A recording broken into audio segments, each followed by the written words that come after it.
Second day Nifty 50 continuously consolidate மார்க்கெட்டில் close ஆயிருக்கு. இன்றைக்கி சென்செக்ஸோட எக்ஸ்பைரி நிறையா ட்ராப்ஸ்லாம் நடக்கும். மார்க்கெட் வந்து ஒரு நல்ல மூவ்மெண்ட் இருக்குன்னு எதிர்பார்த்தோம். ட்ராப் ஒரு பர்டிகுலர் ரேஞ்சில் கிரியேட் பண்ணிச்சு. பட் பெருசாக எந்த ட்ராப் நடக்கல. ஒரு ஸ்மால் பாயிண்ட்ஸ் மூவ் ஆகிட்டு அப்படியே நம்மளுக்கு மார்க்கெட் ஃபுல்லாக கன்சால்டேட் மார்க்கெட்டில் வச்சு க்ளோஸ் பண்ணிடுச்சு. லைவ் அட்டன் பண்ணியிருக்கவங்களுக்கு மோஸ்ட்லி தெரியும். மார்க்கெட் எந்த மாதிரி கன்சால்டேட் ஆகிருக்குன்னு. பெருசாக சேஞ்சஸ் இல்லை. நம்ம எதிர்பார்த்தது எஸ்டே பார்த்தீங்கன்னா ஒரு நியூட்ரல் ஒரு கேப் டவுனில் ஓப்பன் ஆகிட்டு நம்மளுக்கான ஒரு டார்கெட் பாயிண்ட் லெவல் வரைக்கும் ஒரு நல்ல ஒரு என்ட்ரி கிடைக்குன்னு பார்த்தேன். பட் நம்ம எங்கே என்ட்ரி டார்கெட் வைக்கிறோமோ அந்த லெவலுக்கு நம்மளுக்கு கரெக்டாக கேப் அப்பில் ஓப்பன் ஆகிட்டு அங்கேருந்து செல் ஆகாத ரெடி ஆகுது. எடுத்த உடனே அப்படி நம்மளுக்கு நடந்துச்சு அப்படின்னா நம்ம ட்ரேட் எக்ஸிக்யூட் பண்ண மாட்டோம். அதை பேஸ் பண்ணி அனலைஸில் பெருசாக சேஞ்சஸ் எதுவும் கிடையாது. பட் இருந்தாலும் ஒரு இன்ட்ராடேல சின்ன கன்ஃபர்மேஷனில் சேஞ்ச் பண்ணியிருக்கு. அதையும் நம்ம ஃபோக்கஸ் பண்ணி தான் ஆகணும்.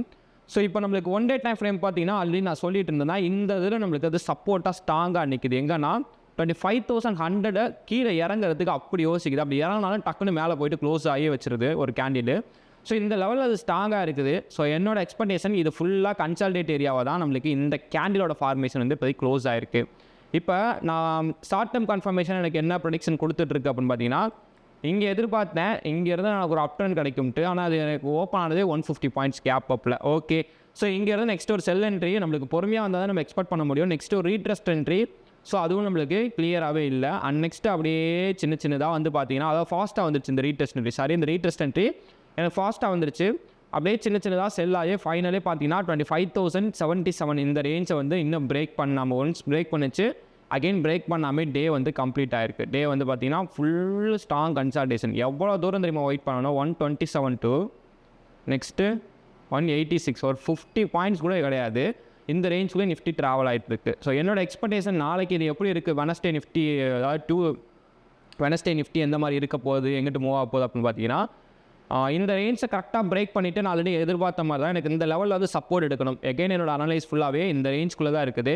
இந்த லெவல் சப்போர்ட் எடுத்துச்சுன்னா மட்டும் நான் இங்கேருந்து அப் ட்ரெண்டுக்கு ஃபோக்கஸ் பண்ணுறேன். ஓகேங்களா, என்னோடய எக்ஸ்பெக்டேஷன் ஃபுல்லாக இந்த ரேஞ்சுக்குள்ளே ஓப்பன் ஆச்சுன்னா நான் gap up gap down neutral அந்த ரேஞ்சுக்கு வரல. அதுக்கு கன்ஃபியூஸ் பண்ணிக்க வேணாம். நம்ம இந்த ரேஞ்சுக்குள்ளே ஓப்பன் ஆச்சு அப்படின்னா நம்ம ஆல்ரெடி எஸ்டே எதிர்பார்த்த மாதிரி 2583 நிஃப்டி பிரேக் பண்ணுது அப்படின்னா நம்ம டவுன் ட்ரெண்டுக்கு பொசிஷன் கேரி ஃபார்வர்டு எடுத்து வச்சு நம்ம 24,960 வரைக்கும் நம்மளோட பொசிஷன் ஹோல்டு பண்ண முடியும் நம்மளால்.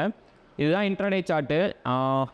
ஒன்ஸ் எனக்கு ஓப்பன் ஆகிட்டு ஒரு டாப் டக்குன்னு இந்த லெவலில் எனக்கு பண்ணுது அப்படின்னா 25,150 வரையும் ஒரு டாப் பண்ணுது அப்படின்னா இங்கேருந்து நான் செல் என்ட்ரி தான் ஃபுல்லாக ஃபோக்கஸ் பண்ணுறேன். அந்த செல் என்ட்ரி பார்த்தீங்கன்னா 25,023 ஃபர்ஸ்ட் டார்கெட். அண்ட் நெக்ஸ்ட்டு பார்த்தீங்கன்னா 24,960 நெக்ஸ்ட் டார்கெட். இதுதான் நான் வெனஸ்டேல நிஃப்டியை எக்ஸ்பெக்ட் பண்ணுறது. இந்த லெவல்ஸ்குள்ளே சப்போர்ட் எடுக்க சான்ஸ் ரொம்ப கம்மி. மேபி எனக்கு 24,600 ரீச் ஆச்சு. அந்த மாதிரி மல்டிபிள் சப்போர்ட் இந்த லெவலில் எடுத்து போகும். அந்த மாதிரி ஒரு ஸ்ட்ராங் கன்ஃபர்மேஷன் கிடச்சா மட்டும் இங்கேருந்து எடுத்து 250 வரைக்கும் ஒரு அப் ட்ரெண்ட் ட்ரேட் ஃபோக்கஸ் பண்ணுவோம். சரிங்களா, டே பை டே பேஷன்ஸாக ட்ரேட் பண்ணுவேன்னு நினைக்கிறேன். அது ஒன்ஸ் யூடியூப் லைவ் அட்டன் பண்ண ஆரம்பிச்சவங்களுக்கு தெரியும். Day by day YouTube live attend பண்ணுங்கள். நீங்களும் பேஷன்ஸாக ட்ரேட் பண்ணி ஓவராலாக ப்ராஃபிட்டபிள் ஆகிறதுக்கான பாசிபிலிட்டிஸ் அதிகமாக இருக்குது. லாஸ்ட் ஒரு 2 வீக்ஸாகவே யூடியூப் லைவோட என்ட்ரிஸ் எல்லாமே பெருசாக இருக்காது. ஏன்னா மார்க்கெட்டுமே உங்களுக்கு அப்படி தான் இருக்குது. சில ட்ராப் என்ட்ரிலாம் உங்களுக்கு நம்ம ப்ரொவைட் பண்ணுறது கிடையாது. பட் எனக்கு அது ட்ரெண்ட் பிரகாரம் எல்லாம் கன்ஃபர்மேஷன் தான் பண்ணுது. பட் ஒரு கேண்டிலோட க்ளோஸை பேஸ் பண்ண அளவுக்கு ஒரு ட்ராப்பாக இருக்கனால அது ப்ரொவைட் பண்ணாமல் இருக்கும். மேபி இனிமேல் உங்களுக்கு அது சரியாக வர ஆரம்பிக்கும். ஓகேங்களா, I am not a separate registered by this video fully education purpose only. Okay, thanks for வாட்சிங். தேங்க்யூ.